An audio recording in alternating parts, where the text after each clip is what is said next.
भारत में ऐसी कम ही फिल्में बनती हैं जिन्हें हम विशुद्ध रूप से एक मर्डर मिस्ट्री फिल्म कह सकते हैं। न जाने क्यों यहाँ के फिल्मकार इस सनसनीखेज टॉपिक को छूने से बचते रहे हैं, लेकिन जब कभी भी इस पर किसी ने फिल्म बनाने की पहल की तो दर्शकों ने उसे हाथों हाथ लिया। आज की इस 15 अनसुनी बातों के सीरीज में एक ऐसे ही मर्डर मिस्ट्री फिल्म धुंध की बातें करेंगे और जानेंगे इससे जुड़ी 15 खास अनसुनी बातें। Hello police station. पुलिस? मैं हिलव्यू तुलसी मार्ग से बोल रहा हूँ। यहाँ पे खून हो गया। खून? छोड़ दो मुझे। छोड़ दूँ ताकि तू उस कमीने कुत्ते के साथ जाकर सो जाए। खबरदार जो ऐसी बात। कमीने कुत्तिया, तू समझते मुझे छोड़कर चली जाएगी?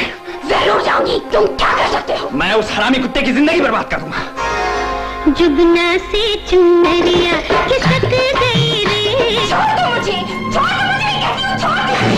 BR फिल्म्स के बैनर तले इस फिल्म का निर्माण व निर्देशन किया था बलदेव राज चोपड़ा ने तथा इसके लेखन में शामिल थे BR फिल्म्स की लेखक मंडली अख्तर मिर्जा, CJ पावरी और अख्तर उल ईमान।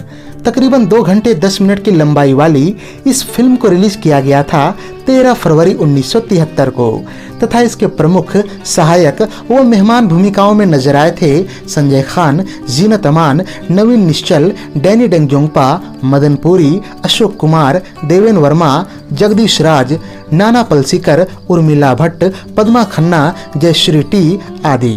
संगीतकार रवि और गीतकार साहिर लुधियानवी के साझा मेहनत से तैयार किए हुए कुल 4 गीत फिल्म में रखे गए थे, जिनके बोल थे जो यहाँ था वो वहाँ क्यों कर हुआ, जुबना से चुनरिया खिसक गई रे, उलझन सुलझे ना रास्ता सुलझे ना और फिल्म का सबसे लोकप्रिय गीत संसार के हर शय का इतना ही फसाना है। फिल्म के इन गीतों में अपनी सुरीली आवाज दी थी आशा भोसले, महेंद्र कपूर, मन्ना डे और उषा मंगेशकर ने। चलिए अब जान लेते हैं इस फिल्म से जुड़ी 15 खास अनसुनी बातें। फैक्ट नंबर 1, फिल्म धुंध साल 1973 में सर्वाधिक कमाई करने वाली फिल्मों के 24वें स्थान पर रही थी। इसका कुल बजट था तकरीबन 35 लाख रुपए तथा इसने बॉक्स ऑफिस पर 75 लाख रुपए की कमाई की थी। इस लिहाज से इसे एक औसत फिल्म घोषित किया गया था। अगर बात करें इस साल की शीर्ष 3 कमाऊ फिल्मों की तो पहले स्थान पर रही थी फिल्म बॉबी, जिसने 5.5 करोड़ रुपए कमाए और ब्लॉकबस्टर कहलाई। दूसरे स्थान पर रही फिल्म जुगनू, जिसने 3.5 करोड़ रुपए कमाए और सुपरहिट कहलाई तथा तीसरे स्थान पर रही फिल्म दाग, जिसने 3.25 करोड़ रुपए कमाए और यह भी सुपरहिट कहलाई। फैक्ट नंबर 2, यूं तो इस फिल्म की कहानी को लिखने का श्रेय BR फिल्म्स की लेखक मंडली को दिया गया, लेकिन सही मायनों में देखा जाए तो यह मशहूर ब्रिटिश लेखिका अगाथा क्रिस्टी के साल 1956 में प्रकाशित नाटक द अनएक्सपेक्टेड गेस्ट पर आधारित थी। इस नाटक का पहला मंचन साल 1958 में हुआ था, जिसके बाद साल 1980 में एक इटालियन टेलीविजन फिल्म और 30 मई 1981 को BBC पर एक रेडियो कार्यक्रम भी इसी नाटक पर पेश किया गया। फैक्ट नंबर 3, धुंध अपने दौर की मशहूर मर्डर मिस्ट्री फिल्मों में से एक थी। हालांकि यह व्यावसायिक रूप से उस साल के शीर्ष 20 फिल्मों में भी स्थान नहीं बना पाई, लेकिन कुछ खास दर्शक वर्ग में यह खासी लोकप्रिय रही, जिसका परिणाम यह निकला कि आगे चलकर इसे कन्नड़, तमिल, मलयालम और मराठी में भी रीमेक किया गया। सबसे पहले साल 1988 में इसका कन्नड़ रीमेक आया, जिसका नाम था तरका। इसके 2 सालों बाद जाकर 1990 में तमिल और मलयालम भाषा में इसे रीमेक किया गया, जिनके नाम थे क्रमशः पुरियाधा पुधिर और चोड़ियम। हालांकि इनमें से फिल्म चोड़ियम कभी रिलीज ही नहीं हो सकी। खैर, बात करें इसके मराठी रीमेक की तो उसका नाम था दोन घड़ीचा डाव, जो कि 2012 में आई। इन सब के बीच यहाँ यह जानना भी बड़ा रोचक है कि साल 1997 में आई जितेंद्र, ओमपुरी और अविनाश बधावन की फिल्म चुप वास्तव में धुंध के कन्नड़ रीमेक तरका की भी रीमेक थी। फैक्ट नंबर 4, शुरू में BR चोपड़ा ने इस फिल्म में डैनी को मदन पुरी के द्वारा निभाए गए पुलिस अधिकारी की भूमिका ऑफर की थी। दरअसल फिल्म की कहानी पहाड़ों पर आधारित थी, अतः चोपड़ा साहब ने सोचा कि डैनी की शक्ल सूरत इसके लिए एकदम सटीक होगी, लेकिन डैनी ने इस भूमिका को करने से साफ मना कर दिया और अपाहिज ठाकुर रंजीत सिंह बनने की मांग की। BR चोपड़ा ने डैनी को यह भूमिका देने में असमर्थता जताई। क्योंकि उनकी उम्र इसके लिए काफी कम थी। साथ ही इसके लिए पहले से ही अमिताभ बच्चन का चयन हो चुका था। खैर, कुछ ही दिनों के बाद अमिताभ ने फिल्म छोड़ दी, जिसके बाद शत्रुघ्न सिन्हा को इस रोल के लिए चुना गया। लेकिन उनकी लेट लतीफी से परेशान बी.आर. चोपड़ा ने अंतिम रूप से डैनी को इस भूमिका के लिए चुन लिया। वास्तव में डैनी जब FTII पुणे में अभिनय सीखने के बाद फाइनल एग्जाम दे रहे थे, तब मुख्य अतिथि के तौर पर बी.आर. चोपड़ा जी को बुलाया गया था। उस एग्जाम में चोपड़ा साहब डैनी से काफी प्रभावित हुए और उन्हें बम्बई आने का न्योता तक दे डाला। फैक्ट नंबर 5, फिल्म के एक दृश्य में डैनी प्लेट फेंकते नजर आते हैं, जो कि कुछ इस तरह से प्रतीत होता है मानो थिएटर के पर्दे फाड़कर वह प्लेट दर्शकों को आ लगेगी।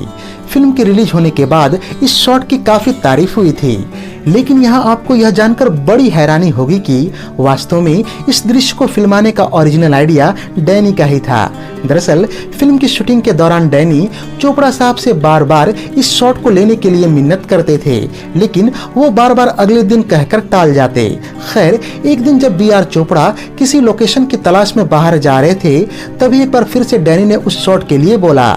जल्दबाजी के कारण उन्होंने अपने भाई धर्म चोपड़ा, जो कि फिल्म के कैमरामैन थे, से कहा कि यह जो भी कहता है वैसा एक शॉट ले लेना। साथ ही उन्होंने जाते जाते डैनी से भी कहा कि यह शॉट फिल्म में रहेगा या नहीं, उसकी गारंटी मैं नहीं दे सकता। खैर, जब डैनी ने धर्म चोपड़ा को सीन बताया कि वो पलटकर एक प्लेट कैमरा पर फेंकेंगे, तो धर्म चोपड़ा ने कहा, अरे भाई, इससे तो कैमरा ही टूट जाएगा।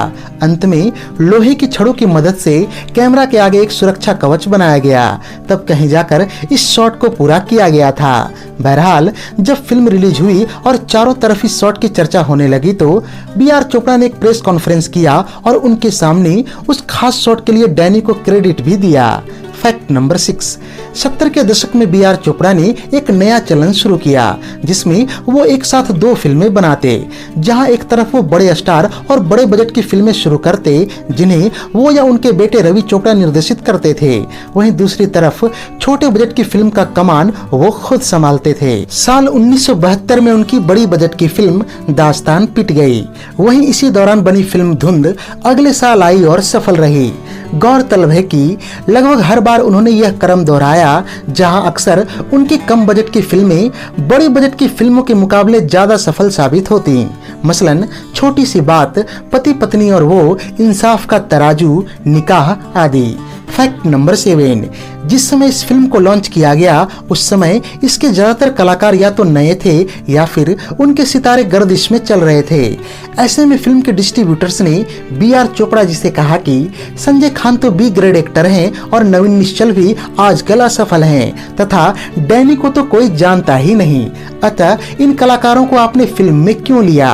तब चोपड़ा साहब ने उनसे कहा कि इनमें से किसी भी कलाकार की अपनी कोई इमेज नहीं है और इसलिए उन्हें फिल्म में स्वीकार किया जाएगा। साथ ही इस फिल्म में कोई भी किरदार पूरी तरह से सकारात्मक नहीं है। इस तरह के किरदार कोई भी बड़ा अभिनेता करना नहीं चाहेगा, क्योंकि इससे उसकी इमेज को खराबी पहुंच सकती है। फैक्ट नंबर 8, जीनत अमान ने अपने एक इंटरव्यू में कहा था कि उन्होंने जितने भी निर्देशकों के साथ काम किया है, उनमें से बी.आर. चोपड़ा उनके सबसे पसंदीदा निर्देशक हैं। जीनत अमान बताती हैं कि बी.आर. चोपड़ा न्यू कमर्स को भी स्टार की तरह ट्रीट करते थे, लेकिन काम के वक्त काफी संजीदा भी रहते थे। जीनत अमान ने आगे चलकर बी.आर. चोपड़ा के साथ फिल्म इंसाफ का तराजू में भी काम किया, जिसे वो अपने कैरियर की सबसे बढ़िया फिल्म मानती हैं। फैक्ट नंबर 9, साल 1973 की बिना का गीतमाला में धुंध फिल्म के 2 गीतों को जगह मिली, जहां फिल्म के गीत संसार की हर शय का इतना ही फसाना है को 22वां स्थान मिला, वहीं उलझन सुलझेना रास्ता सुलझेना को छाया गीत में जगह मिली। फैक्ट नंबर 10, डैनी बताते हैं कि ये वो समय था जब उन्हें फिल्म देने से फिल्मकार या तो सीधे नकार देते थे या फिर अपने सेक्रेटरी से कहला देते थे कि साहब अभी घर पर नहीं हैं। जब धुंध फिल्म के लिए डैनी की हर तरफ तारीफ होने लगी, तो उन्होंने फिल्म का प्रिंट अपने पुणे स्थित फिल्म इंस्टीट्यूट लेकर आए और वहां अपने माँ बाप को बुलाकर फिल्म दिखाई। दरअसल उन दिनों डैनी के जन्म स्थल सिक्किम में फिल्म के एक भी थिएटर नहीं थे, जहां उनके माँ बाप अपने बेटे की फिल्म देख पाते। Fact number 11, B R. चोपड़ा अपनी लगभग हर फिल्म में संगीतकार के तौर पर रवि को लेते। इस बारे में संगीतकार रवि कहते हैं कि अगर बी.आर. चोपड़ा, गुरुदत्त और ओ.पी. रहलन जैसे बड़े फिल्मकार न होते और उन्हें समय समय पर काम न देते तो उनका संगीत कैरियर कब का समाप्त हो गया होता। खैर, हर बार जब बी.आर. चोपड़ा उन्हें साइन करने जाते तो रवि भगवान के पास जाकर प्रार्थना करते कि इस बार भी फिल्म का संगीत अच्छा बने और उनका काम आगे भी चलता रहे। फैक्ट नंबर 12, फिल्म धुंध को समीक्षकों की सराहना तो मिली पर एक भी फिल्म फेयर पुरस्कार या नामांकन हासिल नहीं हुआ। साथ ही ये बी.आर. चोपड़ा की निर्देशित उन गिनी चुनी फिल्मों में से एक रही जिसे एक भी फिल्म फेयर पुरस्कार या नामांकन नहीं मिला। गौरतलब है कि ऐसा 17 सालों में पहली बार हुआ जब बी.आर. चोपड़ा की किसी फिल्म को एक भी नामांकन न मिला हो। आखिरी बार 1956 में फिल्म एक ही रास्ता के साथ भी ऐसा ही हुआ था। Fact number 13, B R. चोपड़ा अक्सर अपनी फिल्मों में कोर्ट रूम सीन दिखाने के लिए जाने जाते थे। मसलन धूल का फूल, कानून, वक्त, आदमी और इंसान, धुंध, इंसाफ का तराजू, आज की आवाज और आवाम जैसी उनकी फिल्मों में कोर्ट रूम दृश्य देखा जा सकता है। इसकी समीक्षा करते हुए इंडिया टुडे पत्रिका ने लिखा था कि चोपड़ा साहब की फिल्मों के कोर्ट हकीकत से कोसों दूर तो हैं पर इतना असर डालते हैं कि असली सरकारी अदालत भी उनके सामने फेल नजर आते हैं। फैक्ट नंबर 14, संजय खान और देवेन वर्मा ने कई सालों बाद जाकर इस फिल्म में एक साथ काम किया था। दरअसल इस फिल्म से कई साल पहले दोनों में जबरदस्त लड़ाई हो गई थी। हुआ कुछ यूं था कि एक बार संजय खान को एक होटल के लॉबी में लड़कियों से घिरा देखकर देवेन वर्मा ने मजाकिया लहजे में कह दिया था कि संजय खान और उनके भाई इस होटल के टूरिस्ट अट्रैक्शन हैं। ये बात संजय खान को पसंद नहीं आई और उन्होंने देवेन वर्मा का कॉलर तक पकड़ लिया था। इस तरह से एक छोटी सी बात पर हुई अनबन कई सालों तक चली, जो आखिरकार 1969 में जाकर एक फुल 2 माली के प्रीमियर के दौरान खत्म हुई और दोनों ने अगली फिल्म धुंध में एक साथ काम किया।